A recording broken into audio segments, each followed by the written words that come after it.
En gare de Blois, plus aucun train affiché en direction de Paris-Austerlitz, conséquence de l'accident de vendredi à Brétigny-sur-Orge. La ligne classique Tours, Blois, Orléans, Paris est en effet la seule à relier directement la ville à la capitale. Les usagers sont donc obligés de composer lorsqu'ils ne sont pas pris de court. Les files d'attente au guichet s'allongent. Ici, au moins 50% de l'activité est liée à la catastrophe de Brétigny. Heureusement, on est arrivé jeudi, donc avant la catastrophe. Et là, on cherche à repartir à Paris pour rentrer à Londres et c'est un petit peu compliqué. On va essayer de monter dans un TGV à Saint-Pierre-des-Corps. J'étais à Paris, je devais aller à Blois pour ce matin. J'ai regardé sur les covoiturages et en fait tout est déjà complet. Tout était déjà complet hier. Apparemment, les gens se sont rués dessus parce qu'en plus, on nous conseillait de le faire au guichet à Paris.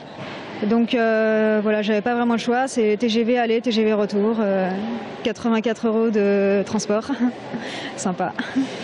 Seule solution pour les Blésois qui souhaitent se rendre ou transiter par Paris, prendre un TER ou un car pour Saint-Pierre-des-Corps et ensuite Paris-Montparnasse par TGV, ou bien se rendre à Orléans où un bus assure le relais jusqu'à Paris. La SNCF a ainsi augmenté de 10% son service par car entre Tours et Orléans afin d'acheminer ses clients. Mais cela reste une galère, notamment pour les Blésois qui travaillent à Paris. Et je ne pense pas qu'il y ait de gros soucis, je veux dire, à se faire. La ligne va être rétablie petit à petit, mais ça oblige à se poser, des questions beaucoup plus profondes. Cette catastrophe, elle représente véritablement les conséquences d'une sorte de désaménagement du territoire. Tout ce qui a été fait pour la LGV ne l'a pas été fait pour le réseau classique. Parce que ce qui est arrivé, à Brétigny, peut-être que le rail est en aussi mauvais état, un petit peu en amont ou un petit peu en aval.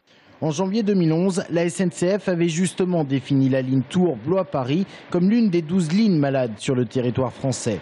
Quant à sa réouverture, la SNCF ne donne pour l'instant aucune échéance, mais elle ne devrait pas intervenir cette semaine.